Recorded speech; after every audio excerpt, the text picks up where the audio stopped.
We'll try to go from start to finish. If I mess up, it'll be just like we did on the audio. I'll just start over. Yeah, okay. So I'll just do one continuous take. Yeah.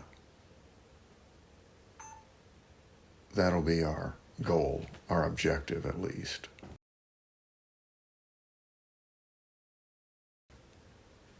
So we rolling? Yeah, whenever you're ready. Okay.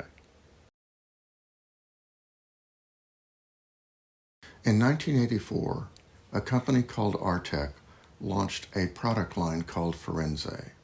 It was an adventurous time in design and architecture. Boldly designed projects and their architects made headlines. There was Philip Johnson's AT&T building in New York City and the Humana building by Michael Graves in Louisville. Architect-designed furniture proliferated following the crossover from buildings and interiors to furnishings. Mies van der Rohe did it, as did Eero Saarinen, paving the way for more to follow. Charles Feaster, an alumnus of Skidmore, Owings, and Merrill, designed a sofa series for Knoll that became an instant classic, and designs by Gwathmey Siegel earned more accolades for Knoll. What Artec accomplished with Firenze was a crossover coup. The company invited a designer from the first family of Italian fashion design, one revered for taste, style, and craftsmanship among an elite global clientele. In 1984, that notoriety could belong to only one family, Gucci. In our case, Paolo Gucci. I worked at Kimball International in Jasper, Indiana back then. Artec was a recent acquisition that was tasked with becoming a purveyor of high-end executive furniture. I was the media liaison, working often in New York. One person who worked for the company said, Paolo has been a traitor to everyone. Yes, maybe, yes. You know, against bandits. I mean, if you live them, you're a traitor, right? I think I remember, how to call them, mafia?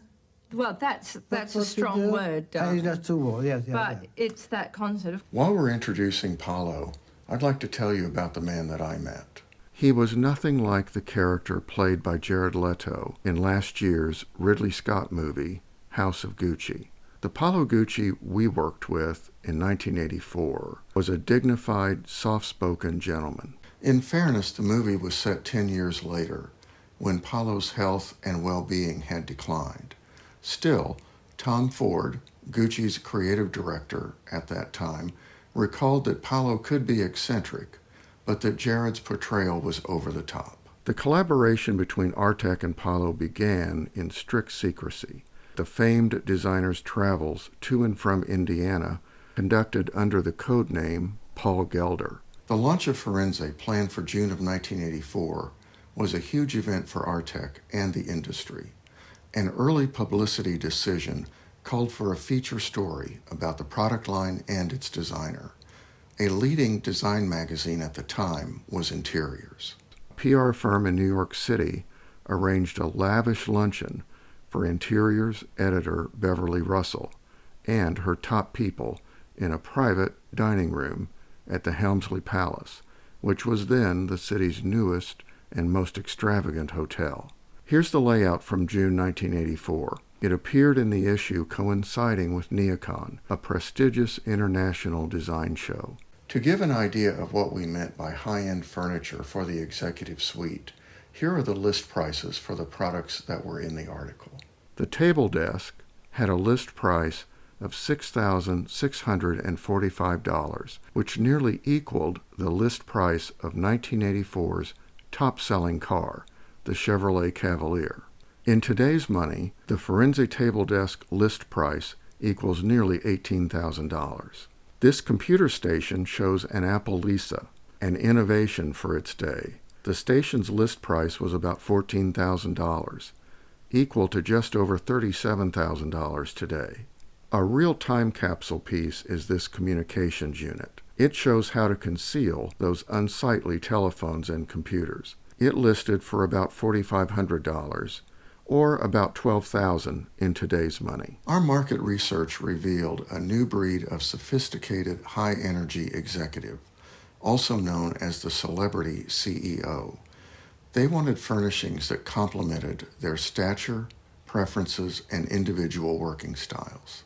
As the Interiors article reported, Artec decided that only a designer of impeccable and international reputation would do, and Paolo Gucci was the right man at the time. He had broken away from the family business and set up a design consultancy under his name, looking to share his sense of design across a range of endeavors. His involvement with Artec led to naming the line for the city of Florence and the promotional emphasis on Florentine values of tradition and artisan craftsmanship. Choices for marble, granite, leather, and exotic woods made the case for Firenze's high-end pedigree. Kimball International's legacy of fine woodworking supplied the expertise for developing special finishes in rich wood tones and solid colors. The Firenze brochure presented its product story within the embossed cover of a design by Vignelli Associates, a design firm of global renown. Theirs is a legendary body of work, from graphics to interiors, products, and yes, furniture. The brochure opens with an eloquent statement of Firenze's reason for existing, artfully detailed in noble materials for modern Renaissance executives. That's followed by a statement from Paolo and Artec as members of a vibrant partnership, borrowing from different traditions and united in a common vision. It appears over Paolo's signature. Next, drawings of the Firenze product line, a selection of materials, and then 3 spreads illustrating personas of the Renaissance executive in business, movie making, and the law. Going into Neocon, everything came together. Research with prototypes revealed that Paolo Gucci and the design team hit the mark. Architects and interior designers agreed. The overall concept is excellent and shows vision. That people buy quality, especially in the higher range, and the response to the materials and finishes was enthusiastic, reaching a consensus that the fact so much attention was paid to those details is appealing. Finally, and perhaps most significantly, architects and designers said Gucci made choices for the leader, not the follower. Firenze occupied much of the prime display area in the showroom that Artec shared with sister division Kimball Office Furniture. The showroom design came together on a winter day in New York during a marathon session in a comfortably furnished but cramped office suite overlooking Park Avenue South. We had coffee and meals brought in, while outside a steady rain changed to heavy snow. There was no snow in Chicago on the warm June evening guests arrived in droves for the annual Kimball and Artec cocktail party. We held it in the ballroom of the Ritz-Carlton Hotel, with that year's special guests being Paolo Gucci and his wife Jenny. Amid the grand floral arrangements, the Tuscan columns, and other Florentine-inspired elements, it seemed Firenze's launch was a total success. Despite high hopes for Firenze coming off Neocon in June 1984, far beyond the horizon lurked forces that would derail Paolo Gucci and his solo ventures. Did you participate in the forged signing of a document which would have saved immense an amount of taxes in inheritance? Absolutely not. Paolo was asked if Maurizio was fit to run Gucci. Absolutely not. He can't. He can't because he dreams every 5 minutes. He doesn't think, he dreams. An answer to this is that when we took the responsibility of Gucci America was making $54 million volume of business with $6 million profit. Today we do $138 million business with $18 million profit. This is the answer to a dream. I accept it. It's never grown up man, still what he was when he was 17, 18 years old. And his whole life, it still ran as a child. So hate and love together. Hate because, I would get him by the neck. You stupid, why did you end it like that? 2 years later, in 1986, we were among Paolo's clients who received cease and desist letters threatening legal action on trademark infringement. The family business contended that Paolo could not apply the Gucci name to his design work for Artec or anyone else. Despite a verbal understanding between Paolo and his cousin, who was then president of the family business, lengthy contract negotiations outside of public view had stalemated months earlier. Nonetheless, Paolo forged ahead until lawyers for Gucci shops in the United States served notice to cease and desist. Firenze by Paolo Gucci and an international design team simply became Firenze by Artec. The look stayed, along with the materials and finishes, but the Gucci cachet was gone. Also gone was the next phase of Firenze that would have added seating and accessories. Later, Firenze itself disappeared. Kimball International moved on, with Artec enhancing its office systems selection, and another division, Kimball Office Furniture Company, pursuing higher-end case goods and seating lines. The relationship between an Indiana furniture maker and an heir to a fashion empire grew bright for a time, and while its radiance was short-lived, it illuminated a path forward for Artec and for Kimball International. Well, today's filming day for a project that we've been working on since last November. It deals with an episode from early in my career. I was working for a company called Kimball, and we just happened to be involved with Paolo Gucci of the famed Italian design family. He designed a product line for the company I was working for at that time.